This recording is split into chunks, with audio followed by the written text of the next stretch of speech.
সূর্যিনগর গ্রামে থাকতো রবিন। রবিনের বউয়ের নাম রূপসা ও মায়ের নাম রূপালী। রবিনের বউকে রূপালী খুবই অত্যাচার করত। এই রূপসা, তোকে একটা কথা কতবার বললে বুঝবি? তোকে কতবার বলেছি আমার বাড়িতে থাকতে হলে তোর বাপের বাড়ির সঙ্গে কোনো সম্পর্ক তুই রাখতে পারবি না, কারণ তোর বাপের বাড়ির লোকেরা আমাদেরকে বেশি যৌতুক দেয়নি। সেই জন্য আমি চাই না ওদের মতো বেঈমানদের সঙ্গে তোর কোনো সম্পর্ক থাকুক। মা, কি সব বলছেন আপনি? আমার বাবার বাড়ির লোকেরা যতটা পারে ততটা তো দিয়েছে আপনাদেরকে। আপনি কেন এমন করেন? আমার মা খুব অসুস্থ, আমার মাকে যে দেখতে যেতে হবে। আমার মা যে মৃত্যুর সঙ্গে লড়াই করছে, আমাকে একবার দেখতে চেয়েছে। আমাকে যেতে দিন না মা, আমি আপনার দুটো পায়ে ধরি।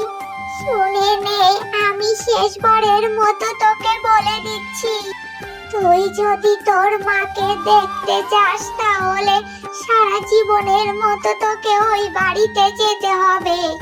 এই বাড়িতে তুই আর কখনো আসতে পারবি না।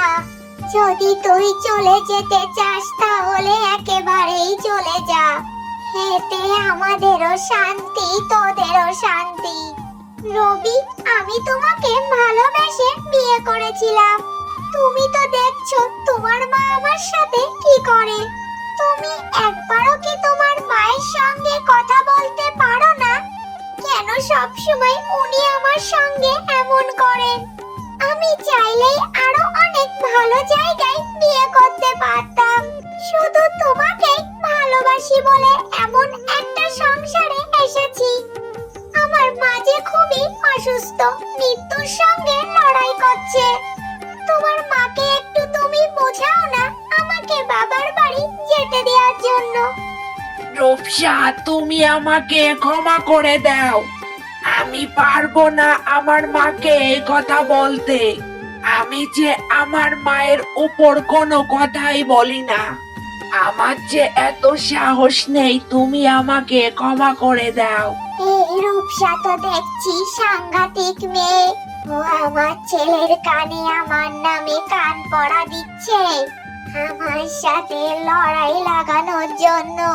দাঁড়া, তোকে দেখাচ্ছি মজা। রূপসা দাঁড়া, এবার বুঝবি। কত ধানে কত চাল। হে সৃষ্টিকর্তা, আমার শাশুড়ি মায়ের মনে সুমতি দাও। আমাকে যেন তিনি আমার বাড়িতে যেতে দেন। জানি না আমার মা কত কষ্ট পাচ্ছে আমার জন্য। আমার মাকে তুমি আমার সঙ্গে দেখা করিয়ে দাও। আমি যে আমার মায়ের সঙ্গে শুধু একটু দেখা করতে চাই। অন্যদিকে রূপসার মা মারা যায়। রূপসা সেই খবর জানতেও পারে না। এদিকে রূপসা তার মায়ের চিন্তায় বিভোর হয়ে কান্না করতে থাকে।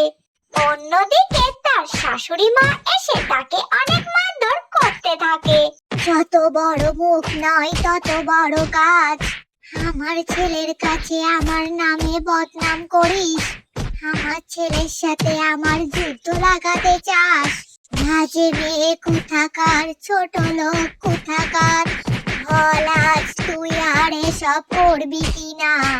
আজ তোর রক্ষে নেই, আজ তোর মৃত্যু নিশ্চিত আমার হাতে। তোর মতো মেয়েকে মারতে আমার 2 মিনিটও লাগবে না। মা, মা আমাকে ছেড়ে দিন। আমি আর কখনো আপনার ছেলের কাছে আপনার নামে কিচ্ছু বলবো না।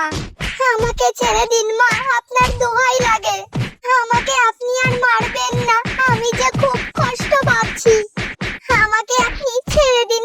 আমি আর রবিনের কাছে আপনার নামে কিছুই বলবো না। সব সময় আপনার প্রশংসা করব। আমাকে ছেড়ে দিন মা। মা, আমি আর কোনোদিনও রবিনের কাছে আপনার নামে খারাপ কিছু বলবো না। সব সময় আপনার প্রশংসা করব। আমাকে দোহাই লাগে, আপনি আর মারবেন না। ঠিক আছে, যা বলেছি তাই মনে রাখবি। যদি ভুলভাল কিছু করেছি তাহলে বুঝতে পারবি কত ধানে কত চাল। আর একটা কথা শোন, তোর নাকি খুব মন চাইছে তেঁতুল খেতে। তা তেঁতুল খাবি নাকি আমার লাঠির বাড়ি খাবি, কোনটা খাবি তুই বল? না